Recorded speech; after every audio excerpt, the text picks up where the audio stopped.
The Bristol MR1. Aircraft with metal airframes had been built before 1916, but metal covering was virtually unknown. It's unlikely that Frank Barnwell had heard of the first Junkers all-metal monoplane by July 1916. The German design had first flown in December 1915. In May 1916, the British official specification number 6 was issued. And in July, Barnwell made the first design sketches for a 2-seat biplane intended to fulfill the requirement. He handed these sketches over to W.T. Reed, who developed them into the design that became the Bristol MR1. 2 prototypes, A5177 and A5178, were built under contract. The MR1 was a 2-bay biplane with unstaggered wings. Its fuselage, like that of the Bristol F2A and F2B, was carried in mid-gap, and, as on the F2A, the lower mainplanes were attached to an open-wing anchorage frame. The fuselage was a stressed skin structure without longitudinal members.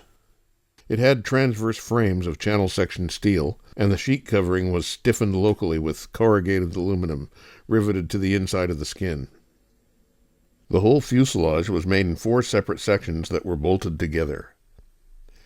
As on the Bristol F2A and F2B, the observer's cockpit was immediately behind the pilot's.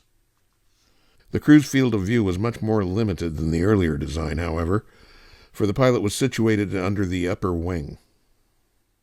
Wings with a duralumin structure and fabrics covering were designed by the Bristol Company proved to be too flexible when tested.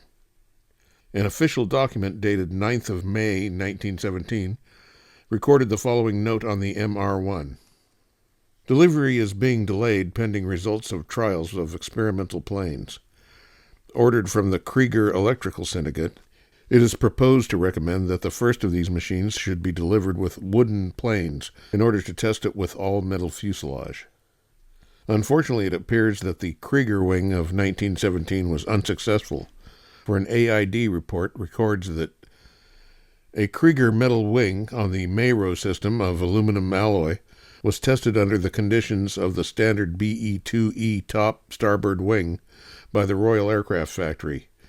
Date 15/5/17.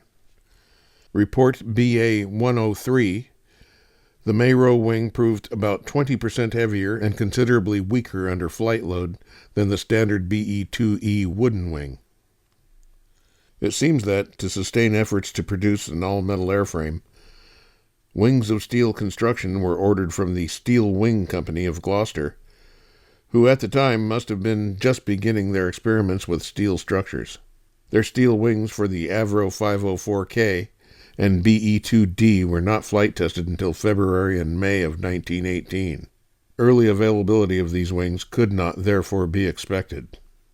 A 150 horsepower Hispano-Suiza engine was allotted for the A5177 on 16th May 1917, and the aircraft flew that summer with conventional wooden wings that had been designed and built on short notice. Ailerons were fitted to the upper main planes only. The first MR1 still had its wooden wings when it was officially handed over to the Air Board on 23 October 1917.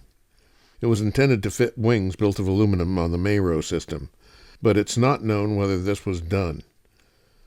The ultimate fate of A5177 is uncertain, but it seems likely that it was broken during the strength tests to which it was subjected at the Royal Aircraft Establishment, Farnborough, in May 1918. A steel wing of the Krieger type, designed for the MR1, had been tested with the Royal Aircraft Establishment in the preceding month. Work on the second aircraft may have been delayed pending the outcome of the Royal Aircraft Establishment tests, for its engine installation was not started until June 1918. It emerged as A5178 later that year, powered by a Wolseley Viper engine and fitted with steel wings. The second MR1 had ailerons on all 4 wings. They were of shorter span than those of A5177. There were also detail differences in the engine installation and cowling. The MR1 was not greatly liked by the pilots at Filton, and after the armistice, its delivery was not a matter of urgency. Captain Barnwell took advantage of these circumstances to use the aircraft as a personal hack, until it was decided to send the MR1 to the Royal Aircraft Establishment. Barnwell flew it there personally on the 9th of April, 1919, but while approaching to land, he struck a pine tree at Farnborough's North Gate and crashed.